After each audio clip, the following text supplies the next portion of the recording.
You just knew it wouldn't be too long before we had another video dedicated to the Ryzen 7 5800X 3D, and frankly, I should probably apologise, this is only the second video of 2026, that's less than one a month. And then, well, truth be told, this isn't really a dedicated 5800X 3D video. I've actually done more Core i9-12900K testing for this one.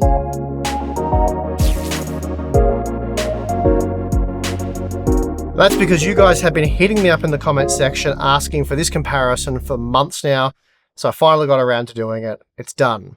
For some reason, there has been a lot of you that wanted an updated gaming benchmark between the 5800X 3D and 1200K, and you specifically wanted to see the Core i9 tested with DDR4 memory, so I've gone back and tested it with DDR4 3600 and super fast DDR5 7200 memory, so you've got both of those data points for the 1200K to compare directly with the 5800X 3D, which is of course using DDR4 3600 memory.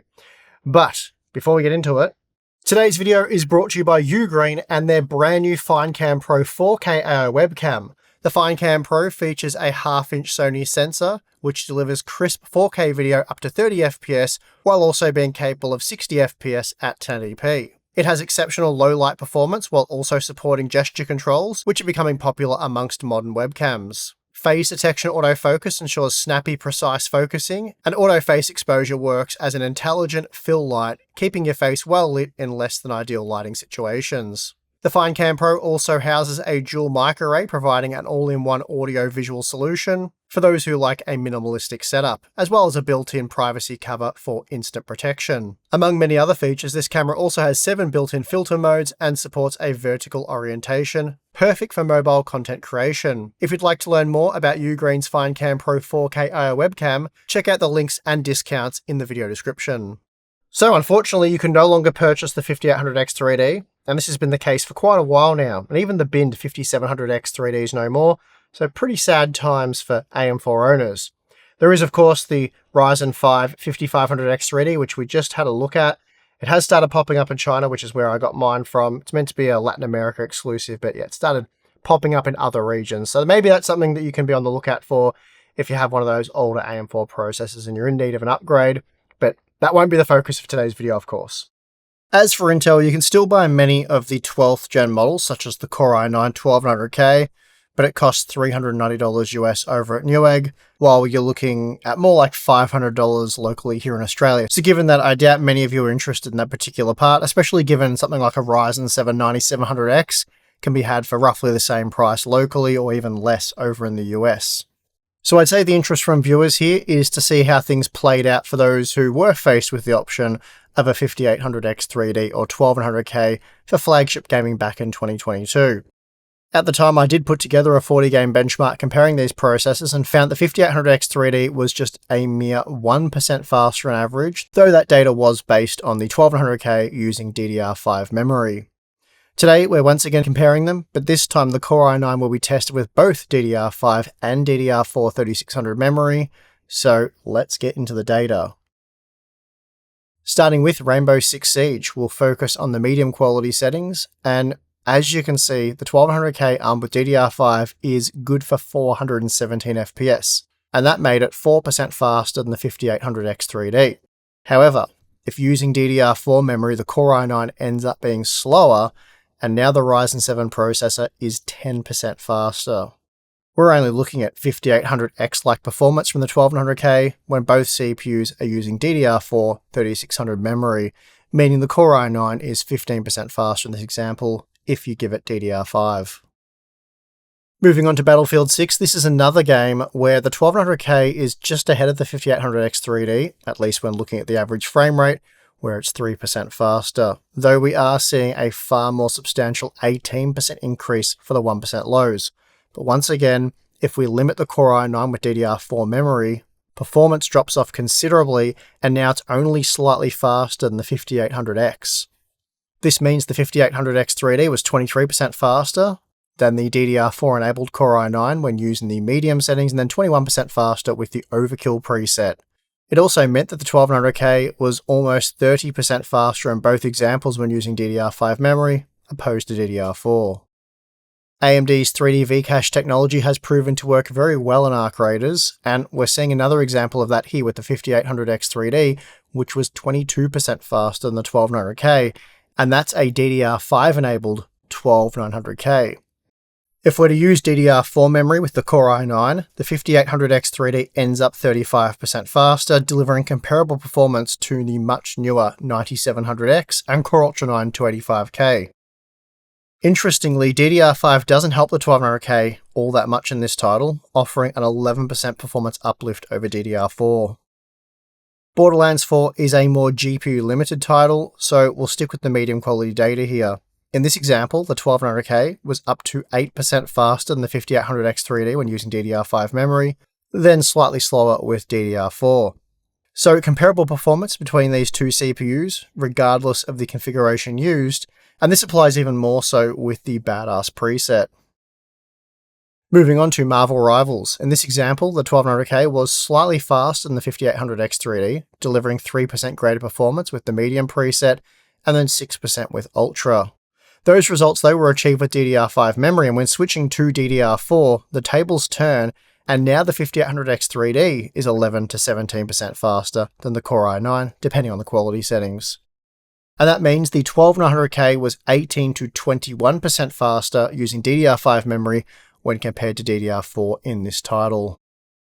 Baldur's Gate 3 is another game that's known to really benefit from AMD's 3D V-Cache technology, and that's demonstrated by none better than the 9800X3D.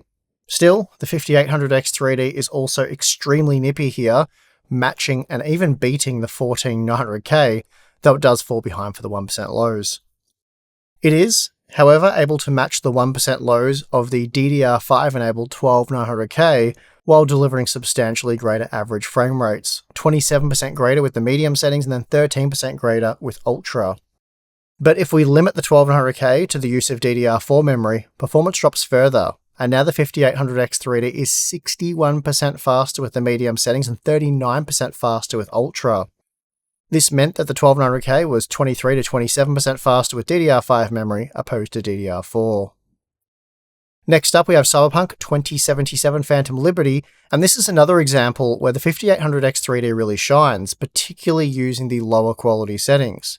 Take the medium preset data for example, here the 5800X3D is slightly ahead of the 9700X, making it 7% faster than the DDR5 enabled 12900K, and then 25% faster when limiting the Core i9 with DDR4 memory.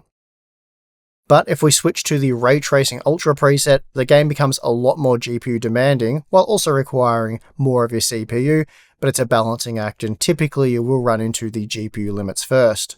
In this example though, using an RTX 5090, the 5800X3D is only able to match the DDR5 enabled 12900K, though it was 19% faster when pairing the 12900K with DDR4 memory. Counter-Strike 2 is not a memory-sensitive title, though the 3D V-Cache does help to boost performance, and as a result the 12900K performed much the same using either DDR4 or DDR5 memory, and this is the first example we're seeing of this. It also meant that the 5800X3D was considerably faster, delivering around 26% greater performance, and in this example that meant it was comparable to the 14900K. Space Marine 2 is a very CPU-limited title, and we see this at relatively low frame rates compared to other titles, so anything that can boost CPU performance is of great benefit here, and we're seeing that with the 12900K, which was up to 22% faster when using DDR5 memory, and this configuration allowed it to match the 5800X3D. Moving on to Mafia the Old Country, we see quite a spread in the results here.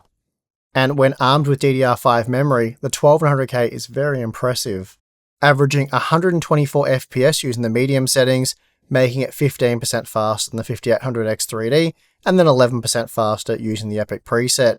But if we limit the 12900K with DDR4 memory, the 5800X3D ends up 14% faster with the medium settings, and 10% faster with Epic, making the Core i9 up to 31% faster with DDR5. ACC is another title where AMD's 3D V-Cache performs wonders, and this has allowed the 5800X3D to match the 14900K in this example, making it massively faster than the 12900K, even when using DDR5 memory. For example, the 5800X3D was 27% faster with the medium settings and then 25% faster with the Epic settings. And then when compared to the DDR4 configuration for the 1200K, it's an insane 61 to 67% faster. Spider-Man 2 is a very memory-sensitive title, especially when enabling ray tracing, and we see that here with the 1200K, which was almost 30% faster using DDR5 opposed to DDR4 memory. The results here are quite interesting because the 5800X3D is able to almost match the DDR5-enabled 1200K using the medium settings, as it was just 6% slower while delivering 14% greater performance when compared to the Core i9's DDR4 configuration. But when we switch to the ultimate ray tracing preset, the 5800X3D, like all DDR4-enabled CPUs, it really struggles with just 72 FPS on average, the same level of performance seen from the 1200K using DDR4, making the DDR5 configuration 31% faster than the 5800X3D. The second last game tested is Horizon Zero Dawn Remastered, and here the 5800X3D was able to beat the DDR5-enabled 1200K using the medium preset by a 6% margin, while matching it with the very high preset. Then when compared to the 1200K using the same DDR4 memory, the 5800X3D was 23% faster with the medium settings and 25% faster with the very high settings. Finally, we have The Last of Us Part 2 Remastered, and in this example, the 1200K is slightly ahead of the 5800X3D when using DDR5 memory, 5% with the medium settings and then 9% using the very high settings.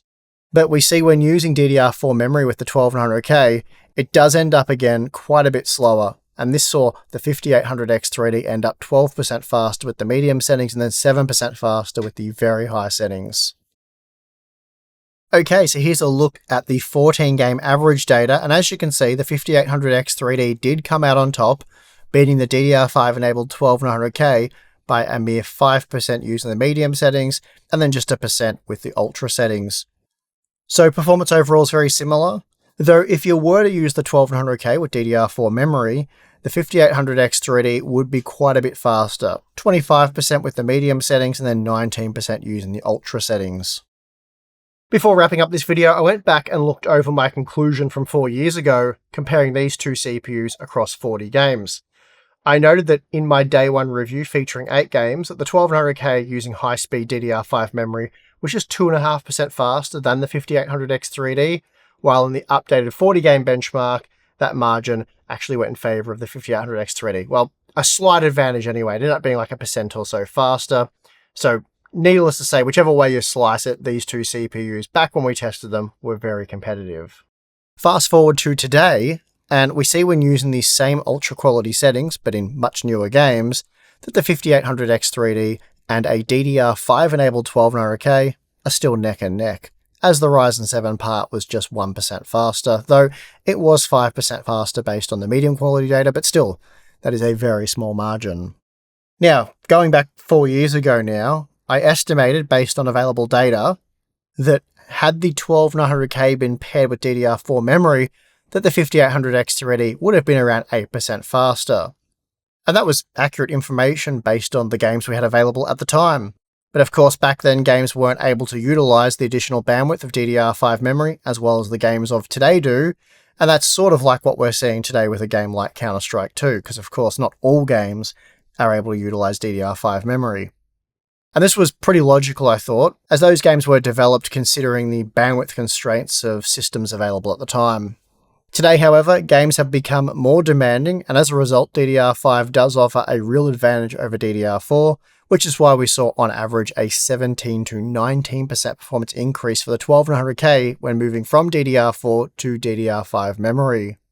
And consequently, the 5800X3D is no longer only marginally faster than the 12900K, when both are utilizing the same DDR4 3600 memory, as the much larger L3 cache of the X3D part helps it to mitigate the bandwidth limitations imposed by DDR4. This is further substantiated by the observation that the 5800X3D's performance relative to the standard 5800X has only increased since its initial release, rising from approximately 23% faster with identical memory in our inaugural review to a range of 27 to 31% faster in this updated testing. My conclusion 4 years ago now was pretty straightforward. I recommended the 5800X3D for gamers looking for a no-fuss option that maximizes gaming performance, without going stupid on pricing and power draw. I noted that the 12900K had the advantage of platform support, as LJ1700 was expected to support at least one more CPU generation, whereas we were at the end of the road for AM4. Of course, the Core i9 and i7 processors for that matter had a big advantage when it came to productivity performance, but also noted the 5800X3D, it wasn't a productivity CPU, and instead AMD tackled productivity performance with their Ryzen 9 parts, so that just became a different conversation.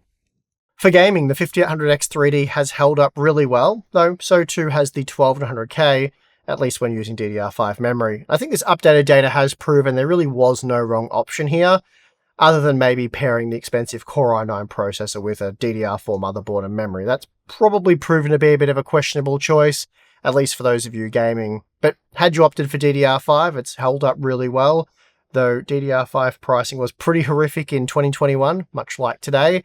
And this was true for most of 2022 as well, leading up to the release of AMD's Zen 4 processors. The fact that the 5800X3D has aged as well as it has, using DDR4 memory, on the AM4 platform where it's provided countless users with a golden upgrade opportunity, it's why so many consider it to be the GOAT. And with that, I'm going to end this video. If you liked it, you know what to do. Subscribe for more content.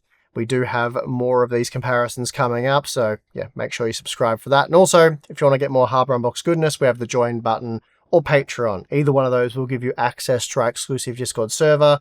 There's monthly live streams, Q&A stuff, and behind-the-scenes content, so check that out if you're interested. If not, that's perfectly fine, and I would like to thank you for watching this video. I'm your host, Steve. See you again next time.